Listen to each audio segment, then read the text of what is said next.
Ya, entonces voy a pasar una lista rapidito. Oye, no, tengo que dejar de compartir para ver los asistentes.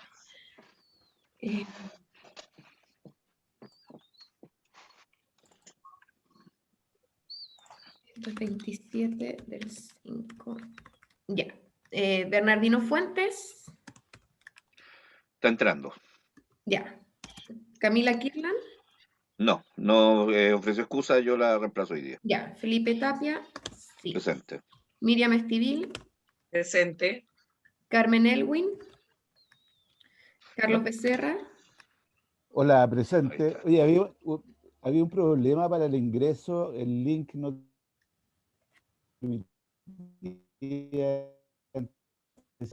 El problema de su computador, doctor Carlos, porque hubo un cambio en la seguridad de Zoom. Ah, ya. Así que tiene que autorizar esa visión. Ya, ok.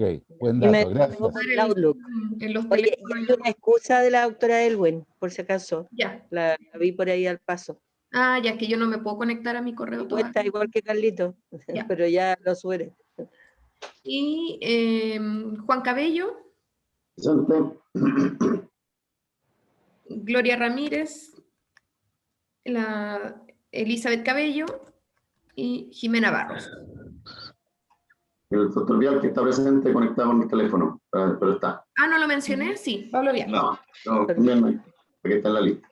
¿Y Bernardino se conectó? ¿Lo logró? No, todavía no se conecta, pero me dijo que estaba conectando. Debe tener el mismo problema. El mismo problema. Y está Sí. Esteban y estoy yo. Súper.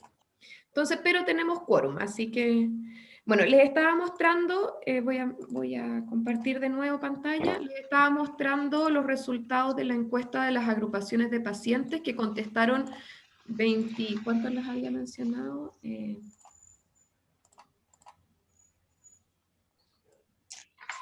Contestaron 33 personas que se traducen en 29 agrupaciones de pacientes de las 54 que tenemos en el registro.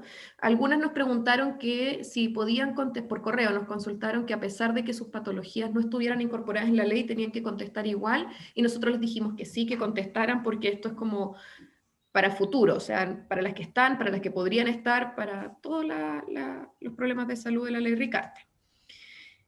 Y les mencionaba que en la mayoría contestaron presidentes de las agrupaciones o representantes legales. Dentro de los indicadores de producto, los más importantes tienen relación con saber qué tratamientos están garantizados en la ley, están disponibles en Chile, la cantidad de médicos habilitados para prestar los servicios Ley Ricarte Soto según patología y región, y luego ya tiene que ver con cuáles son los exámenes diagnósticos que están garantizados en Chile y las latencias de día, que eso se relaciona con las listas de espera. Dentro de los indicadores de resultado, el más importante es saber cuántos beneficiarios por patología y región tiene cubierto la ley, que yo les mencionaba que esto hace sentido ya que son agrupaciones, entonces a las agrupaciones les interesa saber la cobertura de sus problemas de salud. El retiro de garantía en tiempo establecido, que esto es lo que ustedes mencionaban de la importancia de visualizar el seguimiento en los problemas de salud. Y en los indicadores de impacto, el más relevante es calidad de vida, que ustedes también lo han mencionado en todas las reuniones, y el gasto bolsillo asociado a prestaciones para la entrega de tecnologías, que son las prestaciones que no están cubiertas por la ley Ricarte. Eso en general de los indicadores. Yo igual voy a ordenar este Excel porque lo descargué hoy día en la mañana y se los voy a mandar como insumo también para que lo tengan. Y lo que les quería mostrar es la última pregunta de que si hay algo relevante o algún otro indicador que ustedes propondrían. Acá hay una persona que dice que no, otro dice que le gustaría saber la baja entre el valor original y cuánto costaba al inicio y cuánto cuesta ahora. Yo creo que ese indicador es un arma de doble filo. Si bien Cenabás tiene un observatorio de precio, nosotros hacemos compras de mercado público, que no necesariamente es el mismo precio del privado. Y, por ejemplo, las lisosomales, no es posible conseguir esos tratamientos de manera particular porque ya están garantizados en la ley. A diferencia de otros medicamentos, por ejemplo, rituximab, etanercept, todo eso se pueden conseguir de manera particular, pero van a seguir siendo de alto costo. la persona que no está interesada en la ley no va a ver una diferencia en el valor del medicamento, porque nosotros hacemos compras del mercado público. Entonces, no sé si les interesaría saber, a pesar de que en Cenabas están publicados, tienen un observatorio de precios, Ley Ricarte Soto, donde informan a cuánto están pagando por unidad de medicamento. Como la pregunta la hice yo, Tamara, en la encuesta, no quiero pecar de... Pero como la pregunta la hice yo, el objetivo de la pregunta era determinar cuál es el impacto de la ley Ricarte Soto en la valorización de los medicamentos. No solo dentro de la ley, sino al público general. Entonces, para mí ese es el dato que me interesa. No sé si se vuelva relevante para ti. ¿A cuánto le está costando ahora, a diferencia de lo que se estudió el 2015, el 2016? Evidentemente, claro, porque debería haber un impacto en la venta directa cuando el medicamento entra a la ley Ricarte Soto, en cuanto a la baja de precio, digo. Pero no lo sabemos. Entonces, eso es un dato que nos interesaría conocer. Puede que la desigualdad se esté amplificando con la ley Ricarte Soto y no se esté disminuyendo. Es un dato relevante para las organizaciones de pacientes, bueno, en este caso para mí, porque hice la pregunta, pero ¿cuál es la idea? Si el rituximab bajó a mitad de precio en la ley Ricarte Soto, puede que al paciente se lo estén cobrando al doble, y eso no lo sabemos. Al que no es beneficiario. Al que no es beneficiario. Ya podría Igual ser. eso tiene hartas variables. Ya hay que tener igual eso en consideración. Como mencionaba la Tamara, en el fondo nosotros estamos adquiriendo productos más baratos porque nosotros compramos por cantidad. No va a haber ni una clínica ni una farmacia que le compre al proveedor 1000 unidades o que haga un contrato por 5000 unidades o por 2000 unidades de medicamento. ¿Ya? Eso es súper importante considerarlo. Y lo otro también es que hay que tomar en cuenta cuál es que yo estoy comparando, porque tengo que comparar producto con producto, o sea, marca con marca. Sí. Porque nosotros hoy día hemos tenido contratos, se han celebrado nuevos contratos en donde el precio ha bajado a la mitad, pero es porque nosotros estamos comprando el biosimilar, que no es el producto innovador, que de por sí ya es más barato y además en cantidades grandes. Por lo tanto, estamos asegurando casi la venta completa del producto. Ahora, yo sí, por ejemplo, haría el análisis de cuánto ha bajado a lo mejor, quizás lo que se evaluó en un principio cuando tenía que entrar a la ley o la celebración del primer contrato versus el valor, el precio por unidad que hay ahora para la Cenabas. Y ahí yo estaría comparando en el fondo bajo los mismos parámetros de compra. ¿Ya? Ahora, si nosotros queremos ver gasto bolsillo particularmente, tendríamos que preguntarnos cuánto costaba el producto antes de que entrara la ley y cuánto cuesta el producto ahora, pero para el paciente, no para la compra centralizada, porque si no, de verdad estamos teniendo variables que no vamos a poder controlar al respecto de ese producto en particular. Sí, Porque si no es súper Esteban, injusto. cuando podemos dividir ambas variables, porque entiendo perfectamente las dos variables que están mencionando. Una en cuanto a compra de Estado y otra es gasto bolsillo. ¿Podemos separar ambas variables y analizarlas por separado? Sí, yo creo que sí. Ahora, Sí. por ejemplo, DIPRES le ha pedido a ETESA que vuelva a evaluar todas las tecnologías que se les calculó el umbral de alto costo para saber si siguen siendo de alto costo. Y eso es un parte de lo que tú dices, Felipe, o sea, para saber si no sé, como decíamos, el rituximab sigue siendo de alto costo para el paciente no beneficiario. Porque recordemos que para que el umbral de alto costo es el gasto de bolsillo del paciente, no se consideran los precios de Cenabas ni las mercados públicos, o sea, se considera cuánto debe gastar el paciente si es que no existiera la ley Ricarte Soto, y ahí se hace un cálculo y todo. Entonces, Entonces la data existe, pues. Sí, eventualmente, no, si la data está, si nosotros se hacen estudios y todo, si eso está. Es recalcular los valores de alto costo o el valor del gasto bolsillo de las tecnologías. Es arma de doble filo, porque puede pasar que una tecnología ya no sea de alto costo y la ley Ricarte Soto en ese caso no podría seguir siendo cobertura para pacientes nuevos, no para los que ya están. Porque recordemos que es una garantía para tratamientos y diagnósticos de alto costo. Entonces, si una tecnología Pero según entiendo la ley, Cuando una garantía de alto costo ya no es tal, tiene que pasar al GES-AUGE. Claro, tiene que pasar a otro. Es una evaluación que debería hacerse. Sí. Entonces, cuando pasa el GES-AUGE, lo que tenemos que analizar es la protección de esos nuevos pacientes, Sí. que no pierdan sus derechos que ya tenían la ley Ricardo Soto. Entonces, cuando esos pacientes pasan al GES-AUGE, se deben mantener su sistema de protección, que tampoco es imposible, o sea, Sí, de no, hacer, es cosa de mantener la norma. es una línea Entonces, que estamos trabajando en el departamento, ¿no? es válido. Entonces necesitamos la data. Sí, tenemos el dato, yo lo voy a agregar dentro cómo podemos ver ese indicador, y ETESA en general, la unidad de evaluaciones económicas de ETESA, es quien hace estas comparaciones y trabaja en el observatorio. Good morning. Consulta. I will present a couple of slides on the Tengo la impresión Chile que el doctor Vial no situation. está hablando con nosotros. Sí. También puede silenciar eso. Y para que... Doctora Oye, Ramírez. Dos consultas. ¿Hay alguna de estas fármacos u otras cosas que estén incorporadas en la entrega de farmacias comunitarias? No, no. Eso es una No. consulta. Ya, No. no estaría, o sea, eso lo tendríamos despejado. Sí, si es que se incorporara, doctora, aún así sería muy caro, muy costoso, y además sería en una indicación que es por fuera de las coberturas de la ley. Ya. Oye, Por ejemplo, un tratamiento con sunitinib, por ejemplo, para un GIST no metastásico, por ejemplo. Ya. Son Ya. registros fuera de la cobertura de la ley Ricardo Soto. Ok, oye, y lo otro que me nace la duda por lo que acotaba Felipe de que hubiera una transferencia a GES cuando ya no fuera de alto costo, aún que no se cumpla con todos los parámetros para incorporarse a un GES, se podría, porque en este caso, ponte tú, el GES está en una pirámide que sigue los objetivos sanitarios para la década, por lo tanto, la frecuencia, porque aquí estamos un poco al revés, es un alto costo con una baja frecuencia, y en el caso del GES es mayoritariamente por frecuencia poblacional. Entonces, ¿es factible hacer ese salto? Como les mencionaba, es una línea de trabajo que mi jefatura está levantando. Nosotros entre Ley Ricardo Soto y GES se comparten 5 patologías.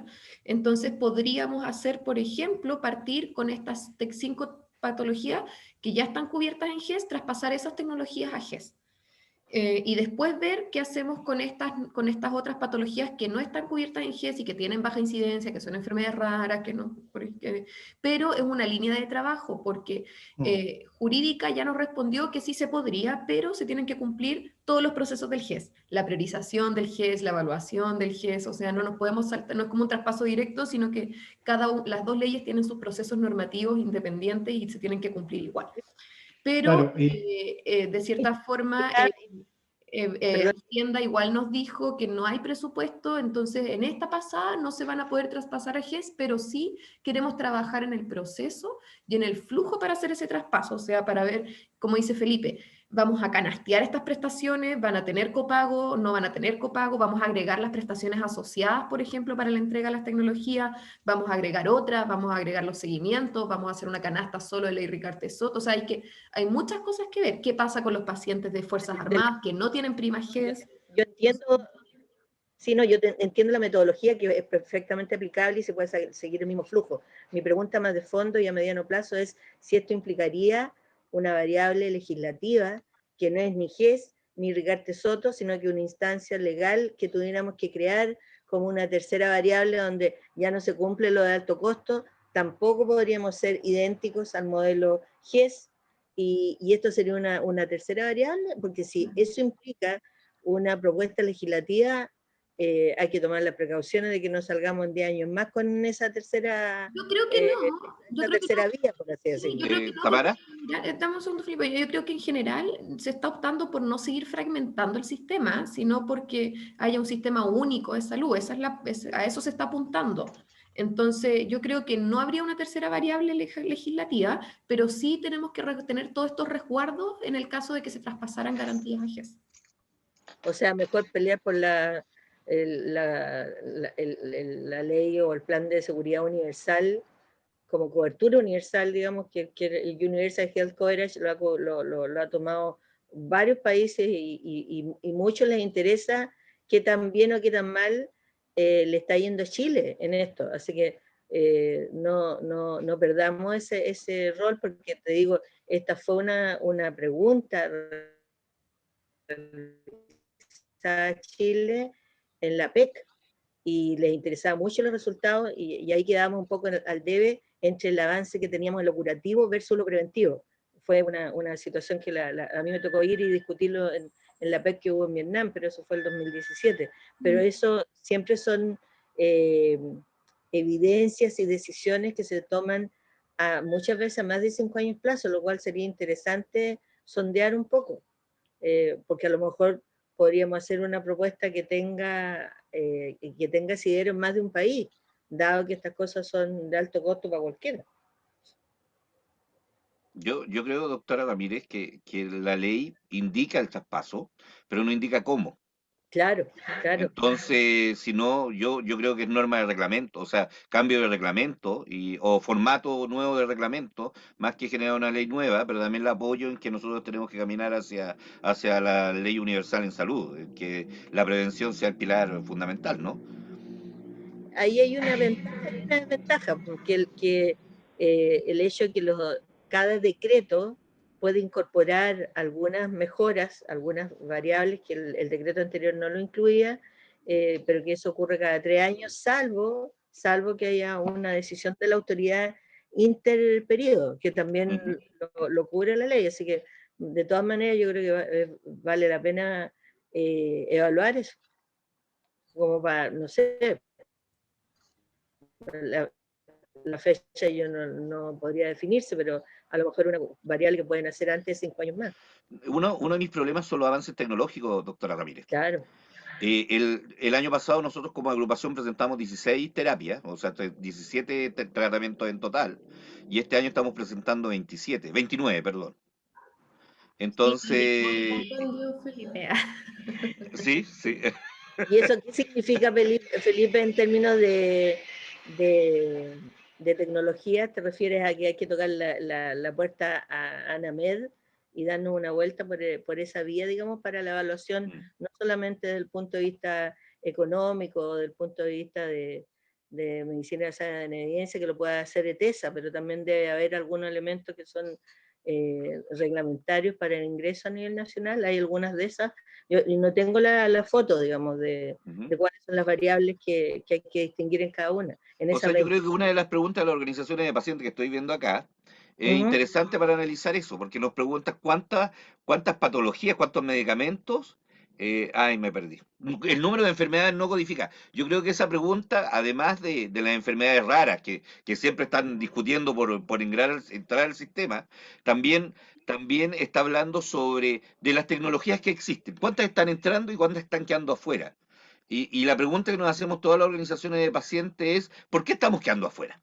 Claro. Entonces, si se presentaron 1000 solicitudes, que es lo que el otro día, yo creía que eran muchas menos, se presentaron 1000 solicitudes y solo quedaron 4 al final, o sea, 60 en el primer proceso y 4 al final, ¿por qué las 996 quedaron afuera del sistema? Entonces, son tan caras que ningún gobierno puede financiar, y eso me implica que tengo que ir a España a averiguar cómo ellos sí lo financian, o el sistema está en una orientación incorrecta hacia el financiamiento de las enfermedades. Eso es lo que queremos saber las organizaciones de pacientes, porque sabemos que hay países que sí financian todos los medicamentos. En Europa hay turismo de medicamentos, como se los conté en la presentación que hice, que los pacientes asumen y absorben. Entonces, en Europa un paciente necesita un medicamento, se traslada a otro país para recibir ese tratamiento, si es necesario. Entonces, ¿cuál es la problemática? Cuando nosotros entendemos qué pasa con esas 1000 patologías que no entraron, esos 1000 tratamientos que no entraron, podemos empezar a entender las organizaciones de pacientes, por qué no estamos y cómo podemos ayudar, porque es la ciudadanía la que cambia o genera nuevas instancias. Entonces, si podemos generar eso, creo que podemos, con esa data, también podemos explicar y de repente decirle, ¿sabes qué? Con el 10% del cobre ni siquiera nos alcanza a financiar esas 1000 enfermedades. Pero todavía no está la respuesta, no hay una información clara acerca de cuál es el esfuerzo del Estado también en esto, porque uno dice 100.000 millones yo decía, bueno, no lo decía yo, lo decía un economista en salud, necesitamos 300.000 millones para financiar todo el problema. Sí. Sí, yo creo eso de otra línea. Tampoco lo sabemos. Entonces, yo estoy poniendo línea nomás. Yo llegué hoy día, no me va a molestar, pero y como ya sabes checar, tengo que decirlo todo. Esa línea para nosotros es importante como organizaciones de pacientes, porque también podemos ayudarlos a ustedes a explicarle a la población por qué no estamos ayudándolos a todos. O a prender la antorcha y ya ir a quemar el ministerio. Siempre están las dos posibilidades, ¿cierto? Yo siempre tiro hacia la idea de que si me explican, yo puedo explicarle a los pacientes. Pero si no tengo la información, lo único que puedo hacer es llorar con ellos. Sí, yo creo que esa es otra parte del trabajo que tiene que ver con transparentar algunos procesos, por ejemplo, las evaluaciones económicas de TESA, el cálculo de los impactos presupuestarios, de las demandas, etcétera, porque finalmente esos son los criterios de admisibilidad, los cuales no están públicos, sino que ustedes lo pueden pedir por transparencia y por lobby, pero no están públicos, y a lo mejor eso es lo que hay que publicar, o sea, decir, mira, no sé, para... Perdón, Tamara, nosotros como comisión comisión sí los podemos pedir. Sí. Nosotros como organizaciones no. Entonces, como comisión lo estamos pidiendo. De hecho, vamos a hacer una presentación legal para pedir ese material, como los 4 miembros de la Comisión de Vigilancia y Control, más todos los que se quieran integrar, vamos a hacer un solicitud legal de esa información también. Sí. Pero es importante que para posteriormente esos datos también estén dentro de la conversación. Solo Sí, para eventualmente nosotros ya le pedimos, por ejemplo, a DIPRES que para la reunión de junio pudieran ellos hacer una presentación a la comisión sobre la ejecución del presupuesto, el tema de la holgura presupuestaria, como para que ustedes lo tengan súper claro, el por qué no habría, cuáles son las teorías de DIPRES, etcétera, etcétera. Y después podemos pedirle a TESA que les haga una presentación sobre la evaluación de tecnología, los criterios de admisibilidad, cómo se calculan, etcétera, etcétera, etcétera. Y ahí ustedes hablarlo con Dino o con quien vaya a presentar. No sé si les parece. Sí, por supuesto. Ya. Para seguir, para que no nos haga última pregunta, perdón. Tamara, la otra duda que tengo, a ver, lo que pasa es que es muy importante de qué forma pidan esa información, porque una cosa son las condiciones que faltan para el diagnóstico y otra es la condición terapéutica, si existe o no existe, cuánto es la costo-efectividad, no lo voy a hablar de costo-beneficio, voy a hablar de costo-efectividad en términos de recurso año, digamos, paciente, lo cual es muy variable de enfermedad a enfermedad y de diagnóstico a diagnóstico. Entonces, creo que un poco es una sugerencia a las organizaciones de saber cuáles son las líneas de entrada en esta matriz de información, porque si no pueden quedar mal cubiertas, digamos, las consultas. Así que yo creo que es súper importante de qué forma se pregunta la información. Sí, yo creo que estamos adelantando, eso es una pregunta como para más adelante. Lo que nosotros hicimos es, de los indicadores que nosotros que teníamos propuesto como mesa de indicadores, en la última reunión la comisión sugirió que sería interesante preguntarles a las agrupaciones la opinión sobre estos indicadores y si es que hubieran algunos nuevos. De los nuevos que ellos propongan, nosotros podemos ver si los podemos sistematizar, si existen fuentes de información, si hay que trabajar la fuente de información, cómo lo podríamos calcular, etc. Sobre costo-efectividad, Ismael de Desal, él dijo que nos iba a proponer un indicador sobre esto porque ellos trabajan en eso. Tienen indicadores ya hechos, lo tienen por grupos de diagnóstico, nos iba a proponer, y por ejemplo, DEIS también nos propuso agregar el de años de vida potencialmente perdido, no, prematuramente perdido. Entonces, también ese sería un indicador interesante. Pero esta es la primera parte, o sea, definamos cuáles son los indicadores, cuál es la prioridad, y de ahí y ustedes van viendo, de ahí podemos ver si tenemos disponible o no las fuentes de datos y ir viendo los cálculos. Entonces, otra persona dice, considerar tasa de discapacidad, tenemos calidad de vida, tenemos egreso, pero ellos hablan de que no reciben tratamiento de la ley Ricardo Soto, y yo creo que eso no lo podemos hacer en esta vuelta, porque somos de la ley Ricardo Soto, o sea, esto es más grande que la ley Ricardo Soto, entonces no podríamos. Número de enfermedades no codificadas, no sé a qué se refiere. Para mí, no, es lo que yo expliqué, sobre cuántos medicamentos entran, todo eso, parte de eso no codificado. En ese sentido se podría, por ejemplo, hacer la gestión para evaluar la tasa de discapacidad con el equipo de la Encuesta Nacional de Salud. Sí, Ese sí es una instancia como bien mayoritaria, obviamente por sobre todo lo que es la ley de Ricardo Soto, pero ellos son los que tendrían como las herramientas para poder hacer ese tipo de consultas. Sí, podríamos sacarlo con los datos de la... Bueno, pero ahí hay que verlo. El número de enfermedades no codificadas, lo que tú mencionabas, Felipe, de lo que, de lo que se postuló y lo que no quedó. Que no entra, lo que queda afuera, No, porque todo lo que se postula es lo que se necesita. sí, Prácticamente es lo que no califica, se refiere, yo creo, más que codificadas. Sí, lo que no califica. Eso lo vamos a arreglar. Acá hay una reflexión sobre las listas de espera, o sea, hay un caso, no es una reflexión. Una persona nos menciona de que finalmente se demoraron mucho en entregarle la nutrición enteral domiciliaria y no sé si habrá fallecido por esa razón, pero el paciente falleció y estuvo mucho tiempo en lista de espera. Tenemos los indicadores que nos estarían dando reflejo de eso, que son las latencias de día, el cumplimiento de garantía de oportunidad. Inclusión de medicamentos ambulatorios, no sé a qué se refiere, no sé si se refiere a las prestaciones asociadas. En ese sentido tenemos vamos a tratar de calcular el gasto bolsillo de prestaciones asociadas. Acá nos agregan algunos solicitudes de tratamiento, que no es en la instancia, así que no los vamos a considerar. Sí. Acá, claro, de que acá hay otra reflexión de que la encuesta fue contestada según la importancia para la persona que contesta, no en cuanto a lo que se cumple, dice que ya que casi no se cumple nada, no sabemos, porque no lo hemos evaluado, para eso es esta línea base, así que... Y yo creo, no sé, es la deformación tal vez profesional, pero yo siento que se hace mucho más de lo que finalmente se refleja o lo que ve el paciente, lo que siente el paciente.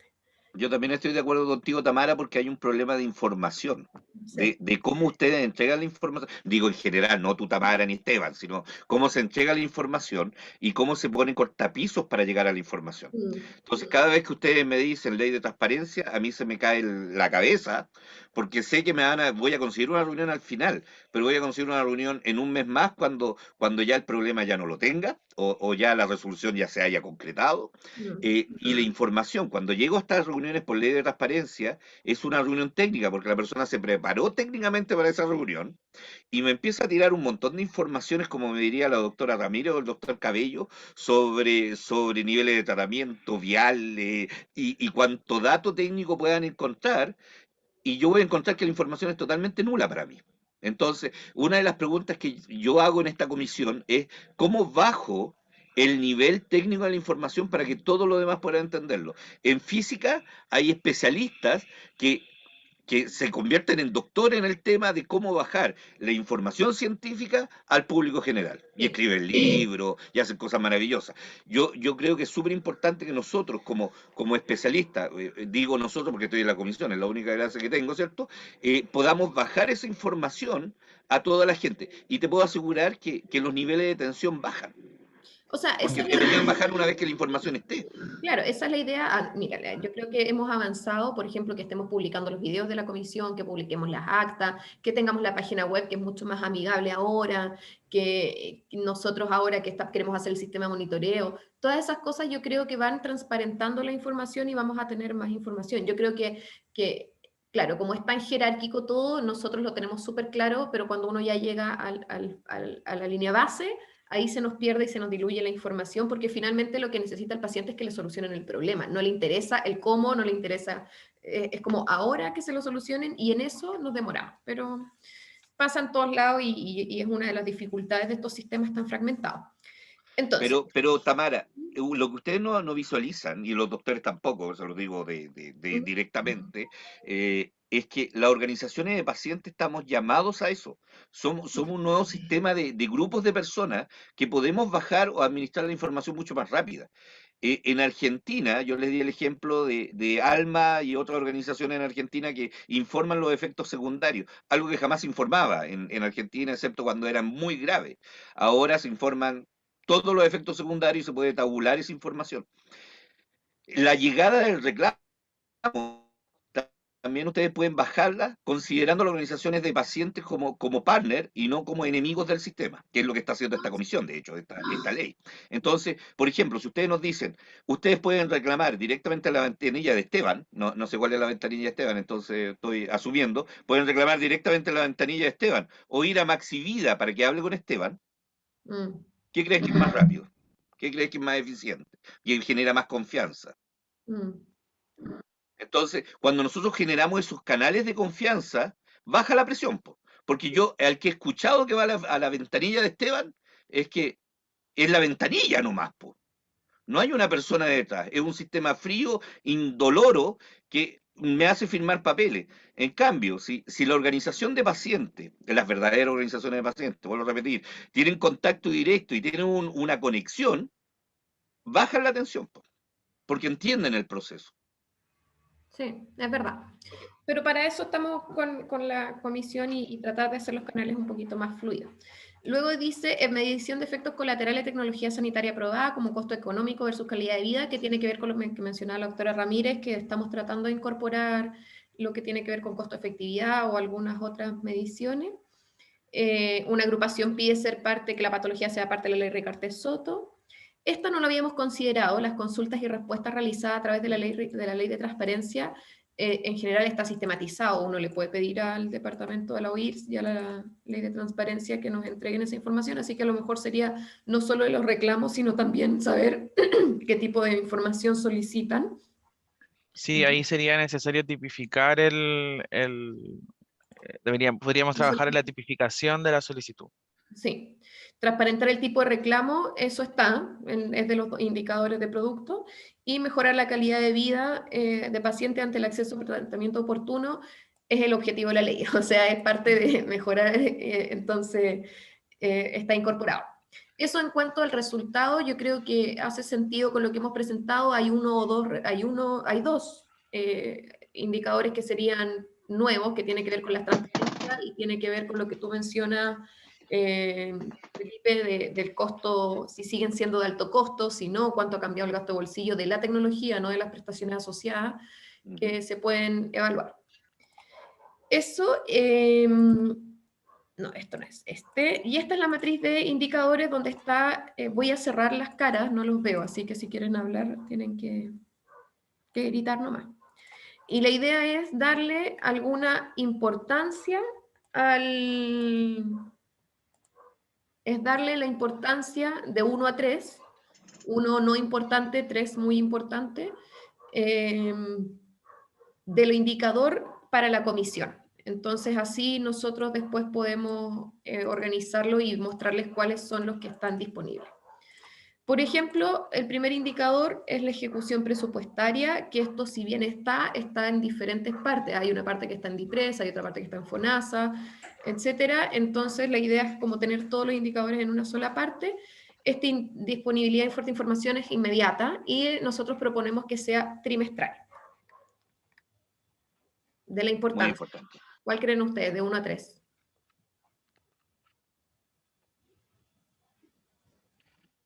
Para ser más eficiente el asunto, ¿hay alguna forma de poner numeritos aquí? Ah, parece que sí, no sé, a ver, nunca lo he hecho.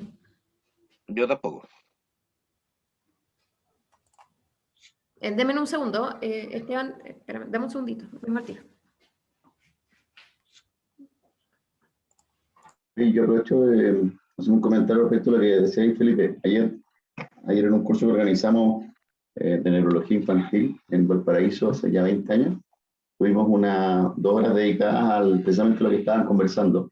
Participó la Cecilia Rodríguez, el doctor Rodrigo Salinas y un psicólogo de la Fundación Tourette, y conversamos precisamente lo que tú estabas hablando de cómo las agrupaciones de pacientes, el rol que tienen y el que debieran tener, y el que debiéramos potenciar desde diferentes lugares. Y yo creo que probablemente esta comisión sea una buena plataforma para eso, en el sentido de destacar y aprovechar el rol que los pacientes y la agrupación de pacientes debieran cumplir, más que solo en representar a los pacientes, porque evidentemente hay muchas otras funciones que pueden tener, así que yo creo que esa debiera ser una línea de discusión importante en nuestro grupo como Comisión de Vigilancia Ciudadana, y eventualmente hacer una propuesta de ese tipo. No lo digo para ahora, pero creo que es algo que debiéramos trabajar, porque ¿quién más que nosotros, como Comisión de Vigilancia Ciudadana, pudiéramos plantear una línea en ese sentido?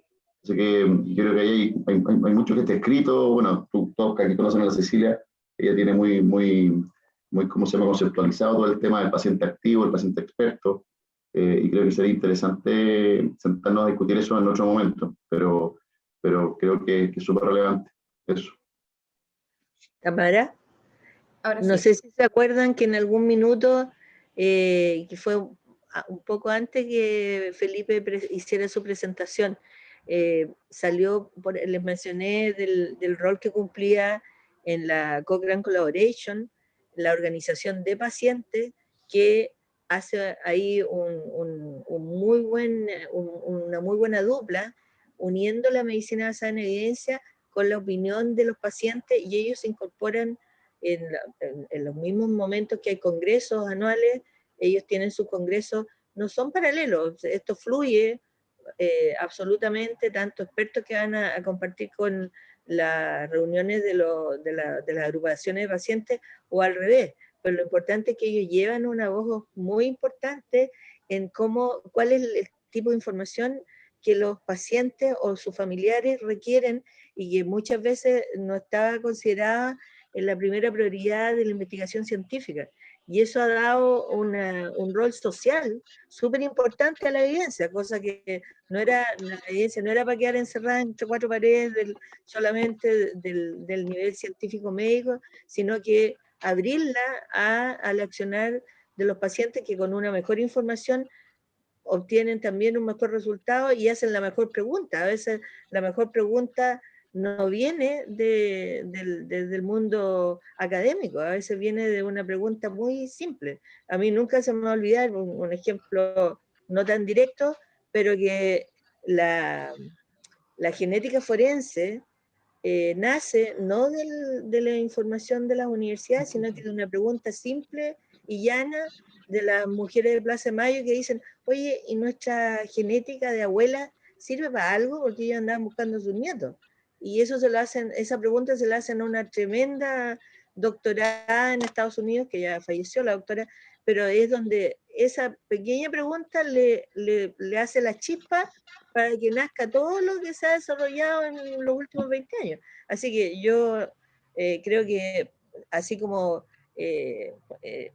Juan Cabello menciona, digamos, este rol, yo creo que por ahí va el camino. Yo creo que hay un rol que puede ser súper importante, no solo para Chile. Así que yo comparto tu idea, Pelo. Oye, Felipe, estaba pensando, no está aquí la opción de votación. No lo encontré, no lo encontré. Tampoco, pero puedo mandarles la encuesta, hacerla de nuevo. Y pongámosle los numeritos. Y ustedes las evalúan y les mando los Sí. resultados, y ya con eso finalizaríamos la priorización. ¿Les parece? O para hacerlo más... Me parece muy bien. Porque el Excel se los mandamos, ahí ustedes pueden ver en el detalle de la disponibilidad de la información, cuál es la operacionalización, etcétera. Entonces les puedo dejar la encuesta disponible hasta antes de la próxima reunión, que es en junio, creo que es el 10 de junio, yo no recuerdo. Claro, el 10 de junio. Y ahí les muestro cuál sería la priorización de la comisión, y con eso cerraríamos el core general de los indicadores, y aprovecho de agregar estos indicadores que aparecieron en la encuesta de las agrupaciones. ¿Les parece?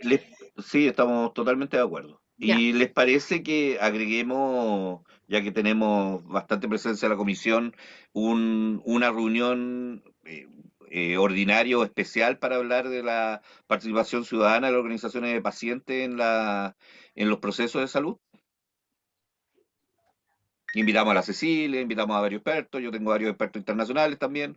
Podemos hacer una reunión sobre el tema. Estamos hablando con Esteban que a lo mejor podríamos organizar una jornada como abierta, una comisión, una sesión abierta para las agrupaciones de pacientes, donde se hagan algunas presentaciones relevantes. No sé que ustedes consideren. A lo mejor sería bueno plantearlo en la próxima reunión del 10 de junio, y ahí planificarlo bien y ver la opción de coordinar también una presentación con ETESA, que es lo que ustedes querían. No sé si les parece. Felipe, no sé si pueden mandarme un correíto para reenviárselo a Dino solicitándoles la presentación de ETESA. Así como la comisión. Lo hacemos, creo, como estoy reemplazando A Camila. a Camila, le voy a pedir a Camila que haga la carta para la presentación de TESA, y así lo hacemos más formalmente. Súper. También voy a hablar con Camila para que agregue esta jornada o reunión de la comisión en cuanto a la participación ciudadana. Creo que va a ser importante que empecemos a conversar de este tema y empecemos a generar lineamientos. ¿Sí? Esta comisión lo que tiene que generar es lineamiento. Yo así lo entiendo esta comisión, que tiene que generar informes para generar nuevas formas de funcionar en salud. Y creo que va a ser importante. Sí, súper. Así no nos alargamos hoy día y que Camila lo deje como punto de tabla para la próxima reunión y para organizarlo y tenerlo. Hay una duda profunda de esta comisión o no, o de alguno de los integrantes de ella. ¿Hay alguna propuesta que sea del alto interés como para considerarlo en la discusión constitucional? ¿Ha habido alguna pregunta al respecto? O sea, no hemos hecho esa... Porque de salud hay todo un seguimiento de muchos interesados, unos que ya son incumbentes y otros que no, pero desde el punto de vista estricto de la ley Ricardo Soto y de lo que estamos conversando, hago la pregunta porque a lo mejor esto que es una materia tan específica, no necesariamente puede ir en una propuesta de genérico de algún ya candidato confirmado que vaya a participar en la discusión constituyente. Yo creo que hay que hacerse esa pregunta porque ese informe, que en algún momento tendrá que estar y que si va a autoridades como el ministro y el ministro de Hacienda, quizás también podría tener un alcance para el futuro. Ustedes saben que tenemos o sea, aquí son un grupo sufriente de una pequeña forma verbal que está dentro de la actual Constitución. El derecho a la salud versus la frase el derecho al acceso a la salud hace una tremenda diferencia. Entonces nosotros no estamos National Health Service, para nada, pero esa pequeña palabra es la que hace la diferencia. Entonces, cuando uno está en estas batallas y que estamos mirando a futuro, yo creo que bien vale la pena a tener una propuesta que tendrá que ir. Les doy un ejemplo, en este momento hay una comisión dentro de la Corte Suprema que están trabajando como enanitos, no se nota, no se ve, no aparece en la tele, no aparece en el diario, no aparece en ninguna parte, pero hay una comisión de ministros de la Corte Suprema que están trabajando desde el punto de vista legislativo y desde su perspectiva, qué es lo que debiera llevar a una constitución. Obviamente los tres poderes del Estado tendrán su rol, pero esto que es ciudadano, yo creo que es interesante hacerlo llegar. ¿Y se podrá esta comisión citar a ese grupo de justicia? ¿En el apartado de la salud? Solamente tengo alguna relación con quien fue nombrado como encargado de ella. No, como comisión tengo la impresión que en cuanto a problemas de salud, podemos citar a cualquier ente del Estado. El punto es si podemos hacerlo en términos reales. O sea, en la práctica, en el papel dice que podemos. Pero... Y también hacérselo llegar a los tres poderes del Estado. Eso en neutro, porque nosotros no vamos a representar ni una línea política, ni un partido, ni una agrupación desde el punto de vista político, pero sí desde el punto de vista de la estructura de los derechos de salud, sería súper importante. Yo creo que también tenemos que agregarlo, doctora Ramírez. Me refiero que no vamos a tener 2 veces para subirte arriba al escenario a cantar.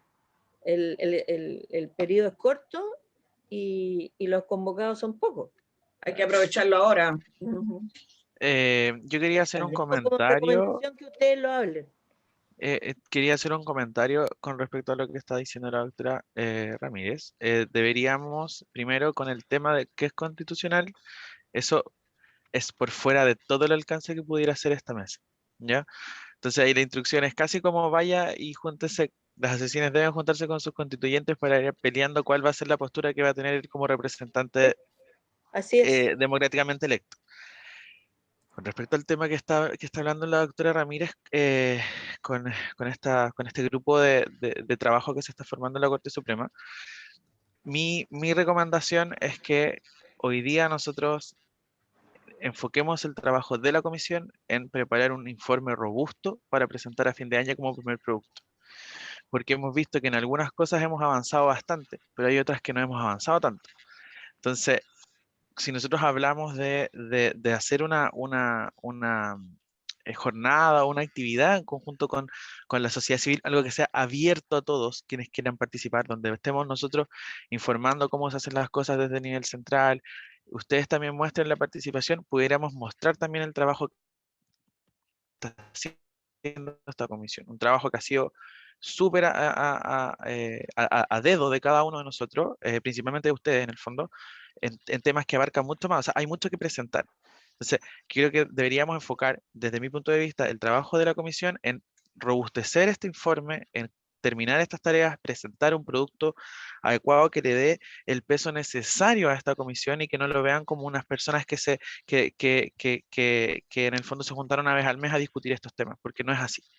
Porque así como, y se lo digo yo, porque así como cuestionan el trabajo que hacemos nosotros desde el desconocimiento de todo lo que hacemos, también puede pasar con esto. Y esto es una instancia que no existe o sea, nunca se ha armado una comisión de vigilancia para otro programa ministerial o lo que sea. Entonces, yo creo que el enfoque que tenemos que tener hoy día para poder presentar algo es poder terminar y avanzar en las mesas, en las líneas que se están llevando a cabo para poder presentar algo robusto, algo grande y que eso después se le informe a cada uno y hagamos una convocatoria abierta para que se participe quien quiera participar.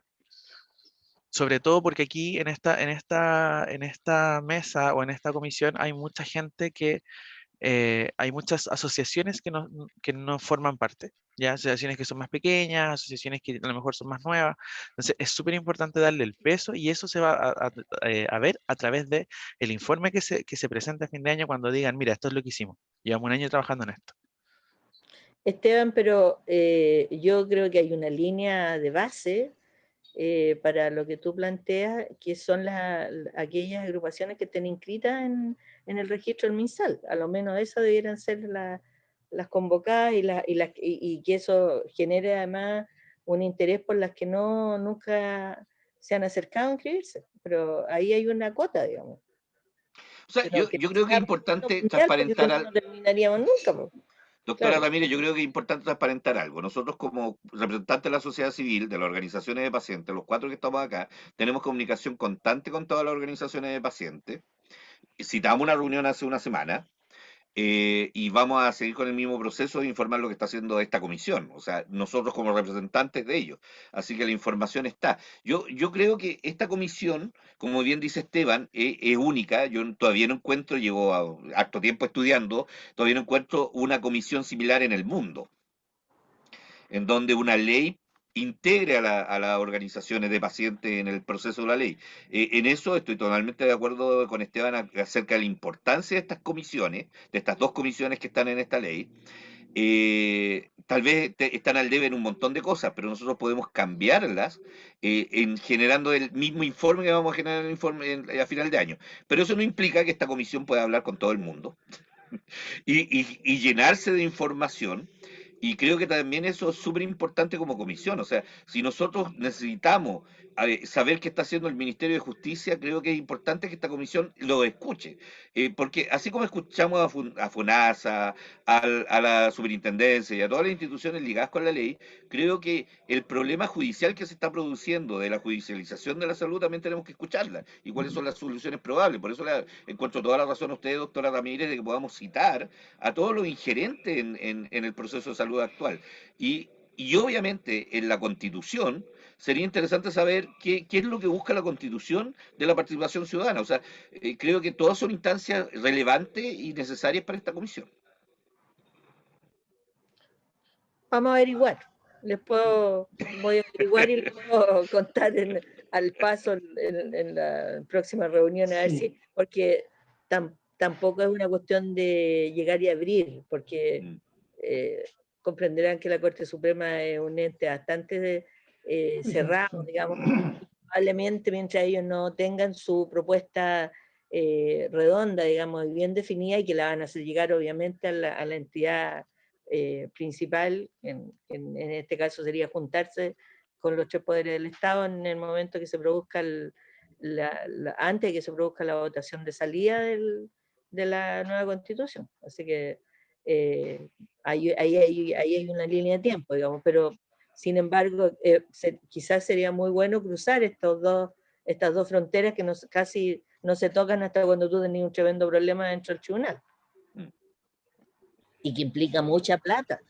O sea, si nos ponemos en el polo que estamos hoy día, el hecho de lograr, imagínate que logre un beneficio a través de tribunales, lo más probable es que de eso se tenga que ser responsable el Estado, y detrás de eso hay una cantidad de dinero muy alta, y que quizás, por decir algo, a lo mejor una terapia ya tiene terapia génica, por decirte, pero que nosotros en Chile no la disponemos, y que esa terapia génica es mucho más barata, y sin embargo tuvo que pagarle el Estado 20 veces más que lo que habría costado traer esa tecnología. ¿Me explico? Entonces, esos son mundos que tienen que unirse. Conversar. Sí. Creo que podemos finalizar. Interesante esta discusión, porque además estamos en un momento político súper importante a nivel país, entonces son oportunidades de mejora. Es ahora o nunca. Sí, es ahora o nunca. Sí. Entonces, como para cerrar la reunión, yo les voy a mandar una encuesta que va a estar disponible hasta el 8 de junio para poder sacar los resultados con los indicadores, igual que la que hicimos las agrupaciones de pacientes, donde ustedes evalúan de 1 a 3, y así ya tendríamos la priorización de la comisión, y con eso tendríamos cerrado el core general de indicadores, que se lo traspasaríamos a ustedes para que ustedes ya lo incorporen a su informe de recomendaciones, y nosotros partir ya con los indicadores particulares de cada problema de salud, que empezaríamos ya la próxima semana a trabajar en eso con la mesa de indicadores. Vuelvo a reiterar que está abierta la invitación a quien quiera incorporarse en esas reuniones, son cada 2 semanas, nos toca la próxima semana y después la subsiguiente, y me avisan y yo les mando la citación y les mando el link y todo, porque como les mencionaba, las últimas 3-4 reuniones, excepto en una que se conectó Bernardino, hemos sido pura Esteban, la doctora Cabello y yo, y ahora Deis y Desal. Entonces, para que tenga, más que nada, o sea, nosotros igual al final se lo vamos a pasar a ustedes, y ustedes decidirán qué es lo que quieren incorporar o no en el informe final, pero igual es interesante estas discusiones y estas aristas que a nosotros se nos van nomás, pues no lo sabemos, ninguno de nosotros es paciente y ninguno de nosotros pertenece a una agrupación de pacientes tampoco, y entonces con Bernardino nos comprometimos a estar en todas las reuniones, espero que podamos hacerlo. Lo comprometo a los dos les mandé las citaciones, no estoy segura si la tienen, si no... Tengo unos horarios horribles, pero sí creo que la tengo. Eso sería. Oye, y nos vemos. Una pregunta al cierre, porque yo me he tenido que no estar en todas las reuniones. El deadline del informe de esta comisión, ¿sigue estando en septiembre? ¿O cuál es el deadline que ustedes han visualizado? Lo quieren en octubre. Quieren que toda la información esté en junio para elaborar las dos informaciones, la de mesa de indicadores y mesa de conflictos de interés y ética, estarían entre junio y julio, y porque habían quedado en las últimas reuniones que en septiembre-octubre quieren entregar el informe final. Recomendaciones, independiente que después sigamos un trabajo de otros resultados. Ok, gracias. ¿Miriam? Miriam, tienes que prender tu micrófono. Ah, no, ¿No? Ya. Está hablando con alguien más. Sí, parecía que no. Yo no estaba diciendo que bueno. Súper, entonces nos esperamos. Muchas gracias por estar. Adiós, que estén muy bien, que tengan un buen fin de semana. Hasta luego. Presente, supongo.